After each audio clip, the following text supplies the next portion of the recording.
Ынтымақтан апталык маалымат программасынын 2017 жылдагы алгачкы чыгарылышы алдыда жарым саат бою аяктап бараткан аптадагы эң маанилүү жана орчундуу окуяларга биргеликтен назар салабыз. Кызматыңыздарда мен Назгүл Ахунова, саламатсыздарбы? Алгач аяктап бараткан аптадагы негизги темалардын кыскача түрмөгү. Ыктыярдуу патент жоюлушу мүмкүн, ал көбүскө ишкерликке түрткү болбойбу? Майда ишканаларга оорчулугу келип калышы мүмкүн деп ошодон ойлоном, потому что Өкмөт ишкердик эрежелерин жөнөкөйлөтүү үчүн 50 токтомду жокко чыгарды. Анда ишкерлерге кошумча нарк салуу боюнча 4 миллион сомдук ченем жоюлат. Алардын ишине тоскоолдук болгон токтом чечимдер ва укуктук нормативдик актылардын баары жокко чыгарылды. Оштогу Озгур айылынан 120 гектар жер жеке менчикке өтүп кеткен. Ал 2300 адамдын үлүш жери болгону айтылууда. Соттон чечим чыгарттырып, Кара Суу гос реестринен 2 адам кызыл китеп пул бөлүп алышты.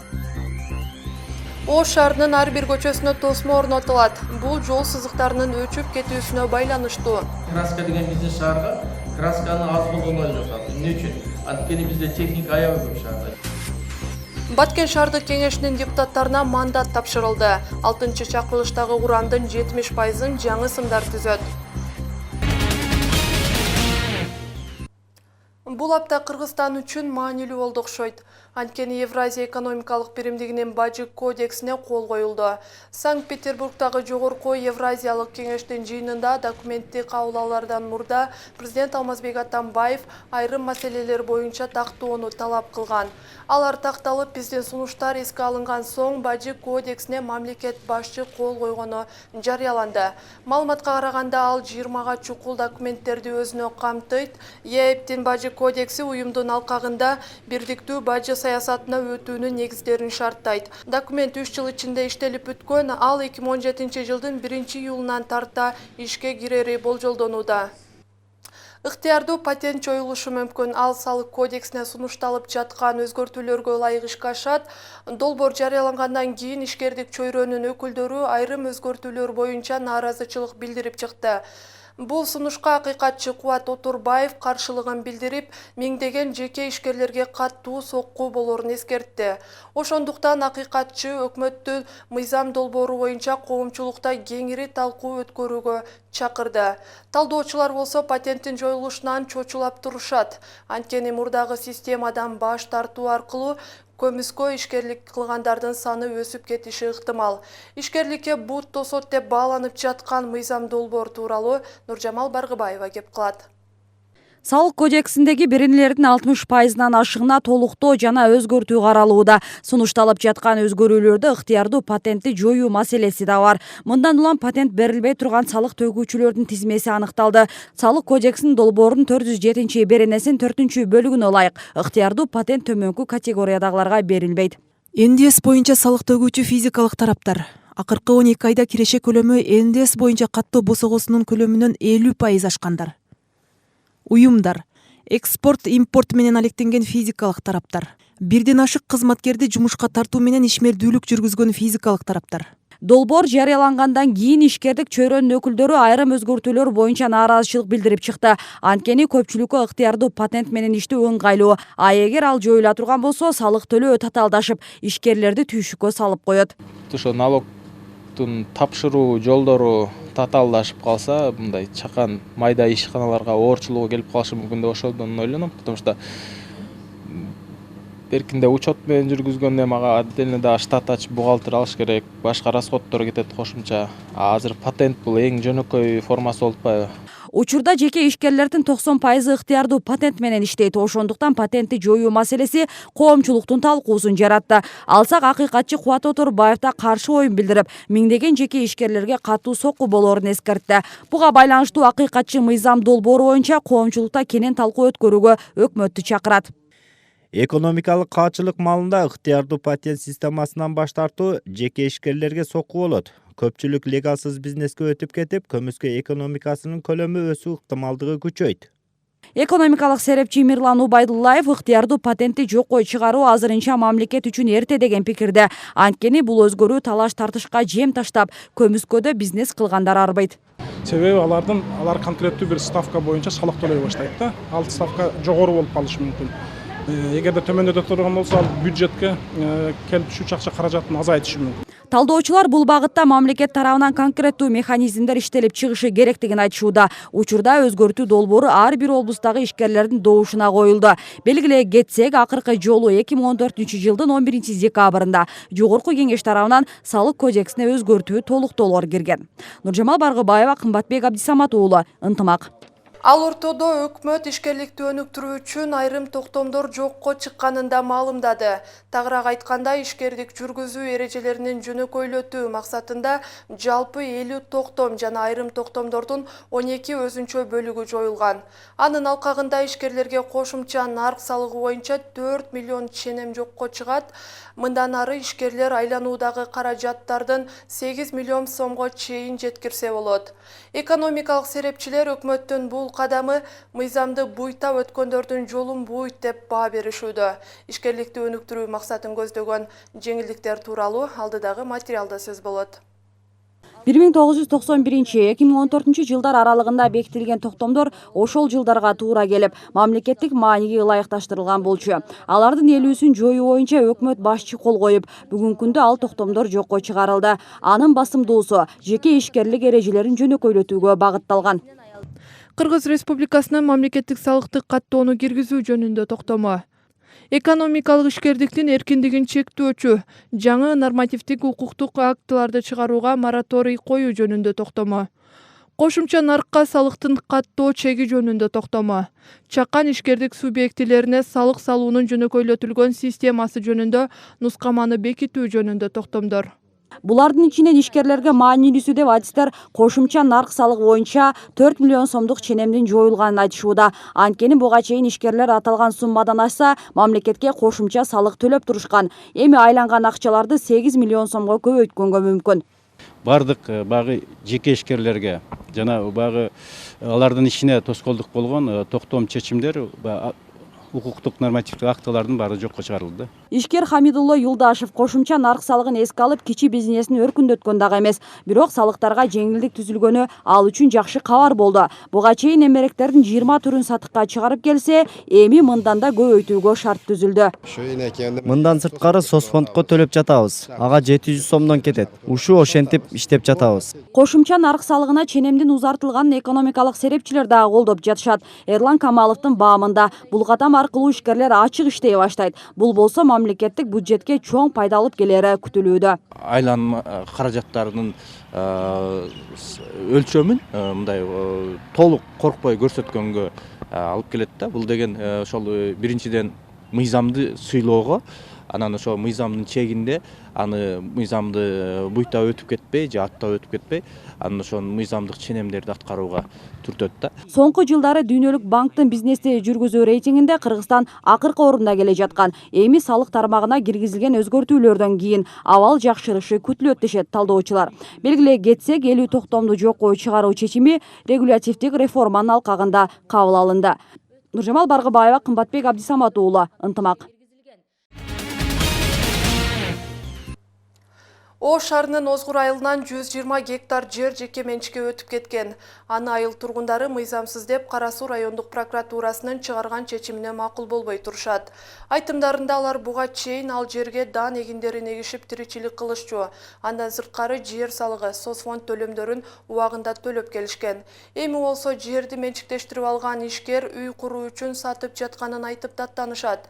Үлүш жерлерин тартып алышты деген озгурлуктар тууралуу Алмаш Бараталиева айтып берет. Мындагы нааразычылык акциясына чыккан элдин максаты үлүш жерлерин кайтарып алуу. Себеби аны белгисиз жарандар соттун чечими менен өз карамагына өткөрүп алышкан. Ал 1 жыл мурун Кара Суу райондук прокуратурасынын бүтүмү менен токтом чыгып, архитектура тарабынан документтештирилген. Эми менчиктештирген адам үй куруу үчүн сатып жатканы маалым болгон. Анан кийин ошо кишиге айтсак, ол башка мыймандарга бөлүп бериптир. Канча-мынчасы менен келип каз кагыптыр. Анан телефон таштап кетиптир мага. Кимин жерге болсо мага звонить эт. Анан биздин балдардан билип калып, звонить эттик. Десек, сен кыргыз экенсиң, сага бермеймин. Мен документим бар, кызылы бар, көгү бар. Немага колоңан келип, неме кыласың дептир. Айыл тургундарына бул жер көмөкчү чарба катары мындан 25 жыл мурда 99 жылга берилген. Ошол убактан бери мындагы жашоочулар кайракы жерге буудай, арпа жана күн карама эгип жүрүшкөн. Аны менен катар жердин салыгын соцфонд төлөмдөрүндө убагында төлөп келишкен. Эми мынтип айдоо жерин тарттырып жибергенин айтып даттанышууда. Тааныбайбыз, бул жерде эки адам сатып алыптыр, эки адам 6 сааттан жер кылып участка кылып сатат экен деген сөздү угуп чыктык. Ал кишилерди көрө элекпиз. Бул кандай бул? Элдин үлүш жерин басып киришсе, бул менен жакшы болбойт. Андан сырткары Озгур айылына тийиштүү болгон 8,5 гектар жер дагы талашка түшкөн аймакка кирет. Ага 10 жыл мурда жеке ишкерлер келип кирпич завод курууну пландашкан. Бирок ал учурда курулуш жүргүзүлбөй калгандыктан эми кайрадан иш баштоону болжогон ишкерлер айылдыктардын тынчын алууда. Анан 2015 жылы булар Кара Суудан ошондой жашыруун түрдө документтерди неме кылып туруп, соткон чечим чыгартырып, Кара Суунун гос регистринен 2 адам кызыл китеп кылып бөлүп алышыптыр. Бул багытта маселе жакынкы убактарда чечилчү түрү көрүнбөйт. Мунун себеби Жапалак айыл аймагынын жетекчилери элдин үнүн бийликке жеткирбей жаткандыгында. Алар элдин көйгөйүн угуп эле тим болуп, кат жүзүндө кайрылуу жасашкан эмес дешет Озгур жашоочулары. Элди коргоп, мен жер адиси катары Гипрозем бар, областтык Гипроземге барып, аларды айттык. Силер эмне үчүн бул жерди, бул үлүшкө берилген жер деп айтпадыңар буларга деп. Буга чейин кат жүзүндө да берилген. Жок, кат жүзүндө сиздер сотко коргойсуздарбы? Элдин кызыкчылыгын коргойбуз. Качан сотко жазасыздар анан? Сотко жазып, ана эл жазып атпайбы, өздөрү жазган. Жергиликтүү бийлик өкүлдөрүнөн жардам сурап, кайрылуу жасаган элдердин саны 300дөн ашат. Бирок бир дагы мамлекеттик кызматкер тийиштүү чара көрүүгө аракет кылган жок деп озгурлуктар нааразы. Белгилей кетсек, мындагы жер үлүшүн тарттырып жиберген жарандардын саны 2000ден ашат. Алмаш Бараталиева, Кымбатбек Абдисамат уулу, Ынтымак. Ошто жол сызыктары 1 жылга жетпей өчүп, анын кесепетинен авто тыгындар жаралууда. Жылына 1 рет чийилген боёктун сапатсыздыгынан улам жаан жаганда сызыктар өчүп калат. Андыктан шаар көчөлөрүнө эл аралык деңгээлдеги шарттарды түзүү зарыл. Мындай сунуш Ош шаардык кеңешинин кезектеги жыйынында депутаттар тарабынан көтөрүлдү. Эл өкүлдөрү жол сызыктарынын ордуна атайын тосмолорду шаардын ар бир көчөсүнө орнотуу зарыл дешет. Ошондой эле атайын тосмолор буга чейин Масалиев көчөсүнө орнотулуп, авто тыгындар 10%-га азайган. Ош шаардык кеңешинин депутаттарынын отурумунда дагы кандай маселелер каралды? Бегимай Асанова айтып берсин. Ош шаарындагы жол сызыктар 1 жылга жетпей өчүп жатканын шаардык кеңештин бүгүнкү отурумунда депутаттар айтып чыгышты. Анын кесепетинен унаалар авто тыгындыктарды жаратып жатканы кошумчаланды. Өзүңүздө болбойбу, жашы тапкан алса болбойсу, каражаттар бөлүп жатпайбы? Шаардык кеңештин жыйынына чогулган депутаттар адегенде эле жолдор башкармалыгынын аткарып жаткан иштерине кызыгышты. Жылына аталган кызматка бөлүнгөн 60 миллион каражат атайын чуңкурларды жамоого жана убактылуу оңдоп түзөөгө жумшалса, анын 4 миллионго жакыны жол сызыктарын жаңыртууга сарпталат. Ал каражат жылына 2 ирет гана негизги көчөлөрдүн чиймелерин жаңыртууга жетет. Краска деген биздин шаарга красканы аз колдоно элек атат. Эмне үчүн? Анткени бизде техника аябай көп шаарда. Ош шаарына күнүнө 150 миңдей унаа кирип чыгат. Бул жол сызыктарын бат өчүп көйгөй жаратуусуна себеп болууда дейт шаар башчы. Андыктан жакынкы аралыкта калаанын бардык жолдоруна атайын тосмолор тосуу заман талабы. Кудай буюрса, где-то май-июнь айларында мына өкмөттөн токтотулса, тендерлерди жарыялап турган ийгиликти өткөрүп алсак, ошол май-июнь айларында ошол бир долбоордон 3 долбоорду бүтүрүп атабыз. Жол сызыктарын өчүп көйгөй жаратып жаткан учур соңку 10 жылдан бери байкалат. Көйгөйдү чечүү максатында былтыр Масалиев көчөсүндө атайын тосмолор орнотулган. Бул ыкма авто тыгындыктарды 10%-га чейин жойгон. Термопласт бул сунуштатабыз, кийинки жылга красканы азайтабыз дагы. Термопластты көбөйткөнгө кийинки 2017 титулдарына сунуштатабыз. Ошондой эле тосмолорду шаардын негизги деп саналган көчөлөрүнө толук орнотуу зарылдыгы шаардык кеңештин депутаттары тарабынан айтылды. Антпесе чет элден келген конокторго да жол сызыктарынын начарлыгы ыңгайсыздык жаратууда. Мына чоң жолдорубуз Масалиев көчөсү бар, мына Курманжандатка көчөсү бар, эң көйгөй жараткан көчөлөр. Ленин көчөсү бар. Ушул жолдордун боюна турмес токтоткон машиналар күндөн күнгө көбөйүп атат. Ош шаарынын жолдорунун жалпы узундугу 530 километрди түзөт. Азыр анын жалпы 200 чакырымы негизги жол саналып, аларга атайын жол сызыктар орнотулган. Эгерде алардын баарына тосмо орнотулса, шаардык мэрия азыркы бөлүп жаткан каражаттарынан 2 эсе көп ажыратуусу керек. Ош шаардык кеңешинин депутаттары бул тууралуу 2017 жылдын бюджетин бекитүү учурунда талкуугаларын билдиришти. Ошондой эле бүгүнкү отурумда мындан сырткары дагы 12 маселе каралды. Бегимай Асанова, Бактияр Асилбек уулу, Ынтымак.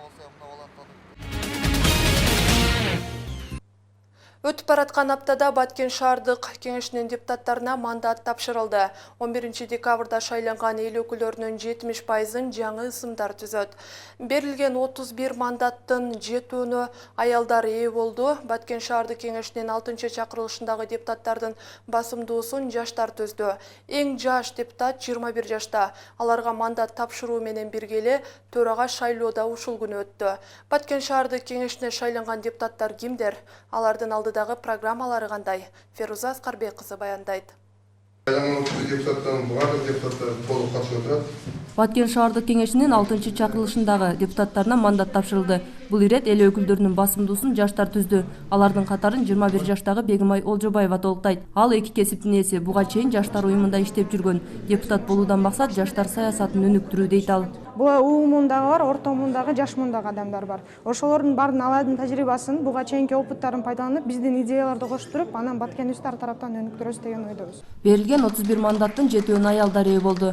Жаңы шайланган эл өкүлдөрүнүн 70%-ын жаңы келгендер түзөт. Ошондуктан алдыда аларга окутуулар өткөрүлөт. Анткени депутаттын милдеттери жана талаптарын үйрөнүүсү керек.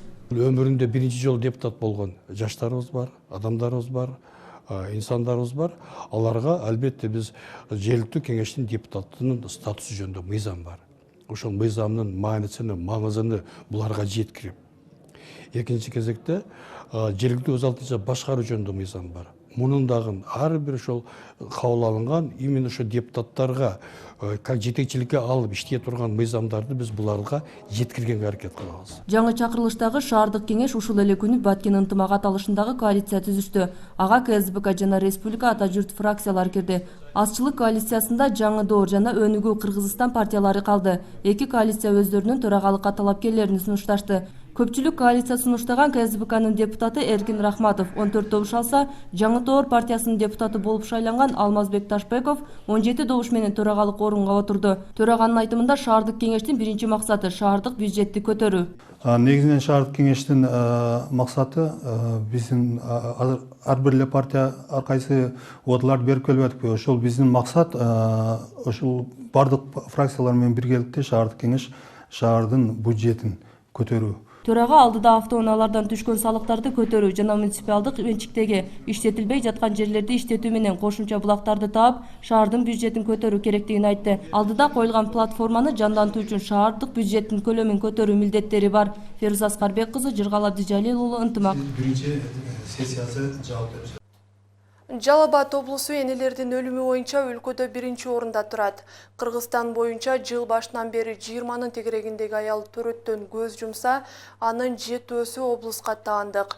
Буга энелердин өз саламаттыгына кам көрбөгөнү жана убагында дарыгерлердин көзөмөлүнөн өтпөгөндүгү себеп. Ошондуктан ак халатчандар көрсөткүчтүн жылдан жылга өсүшүнө миграциянын таасири себеп болуп жатканын айтышат. Энелердин төрөттөн каза болушунун себептери жана алдын алуу жолдору Кылымжан Азамат кызынын материалында. Жалал Абад облустук төрөт үйүндө жыл башынан бери 6000 чукул аял көз жарган. Анын ичинен 2 төрөттөн каза болгон. Мунун себебин дарыгер көпчүлүк энелер өз саламаттыгына кам көрбөгөнү жана өз убагында төрөтканаларга кайрылбаганы менен түшүндүрдү. Область боюнча бардык оор аялдардын бардыгы бизге келип төрөшүп атышат ушул. Балдар былтыркы жылы 2015 жылы 221 бала катталган экен өлүмү. Быйылкы жылдын эсебинен кыскарды, 132ге кыскарды.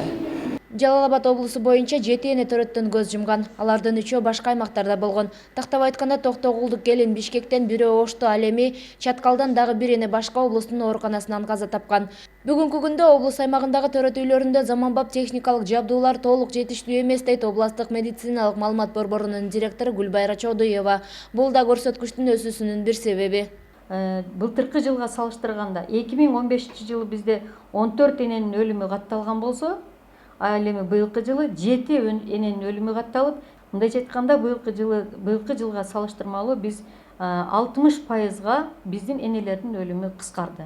Дарыгерлердин айтымында аялдар саламаттыгына көңүл кош мамиле кылгандан улам энелердин өлүмү көп болууда. Аны менен катар эле миграция маселеси да кедергисин тийгизбей койбойт. Анткени бүгүнкү күндө кош бойлуулардын көпчүлүгү чет жакта жүрүп кеч каттоого турушат жана убагында кайрылбай оорусу күчөгөндө келет. Акыркы мезгилине жетип анан кийин бизге медициналык жардамга келип муктаж болуп келип атышат.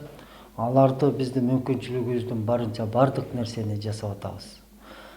Бизде дары-дармектер боюнча, ошол эле аппараттар боюнча жетиштүү элебиз. Дүйнөлүк саламаттыкты сактоо уюмунун маалыматы боюнча өлкөдө 100 000 аялдын 76-сы төрөт учурунда каза болот. Кыргызстан энелердин өлүмү боюнча алдыңкы өлкөлөрдүн катарында болсо, шериктеш өлкөлөрдүн арасында биринчи орунда турат.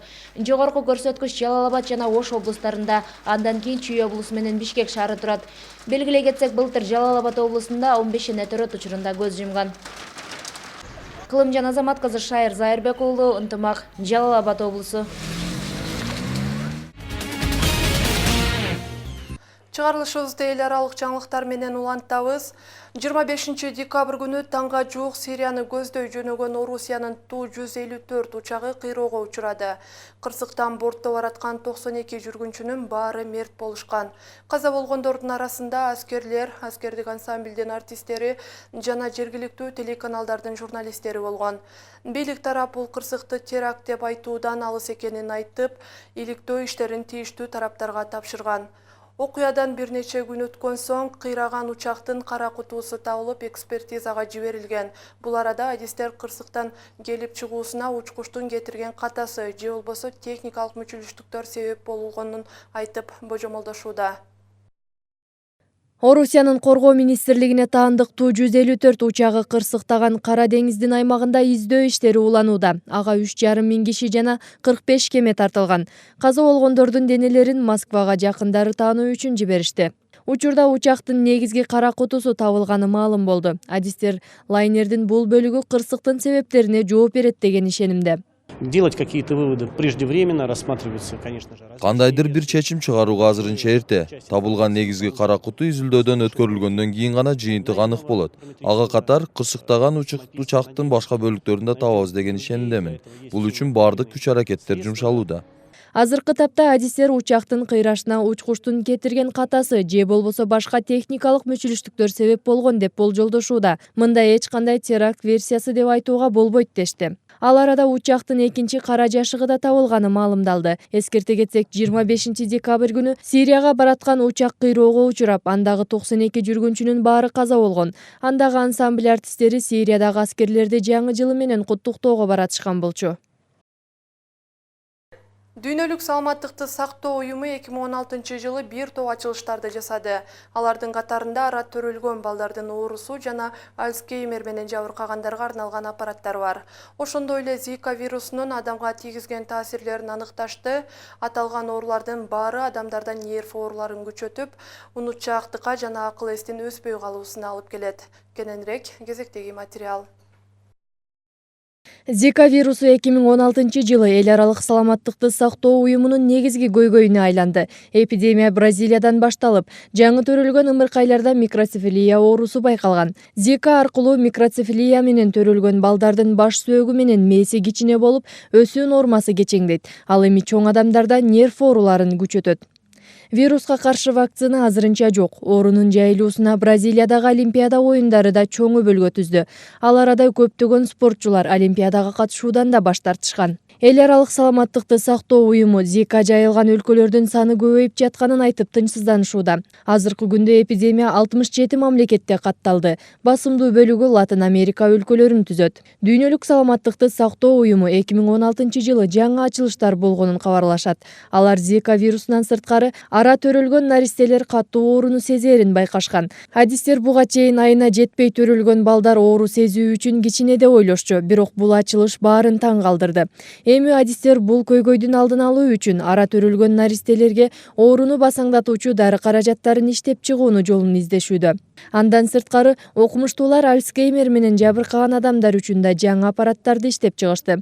Адистердин айтымында Альцгеймер оорусу адамдардын жаш курагынан тарта жабырката баштайт. Анда акыл эстин өрчүшү басаңдап, мээнин иштөө системасы бузулат.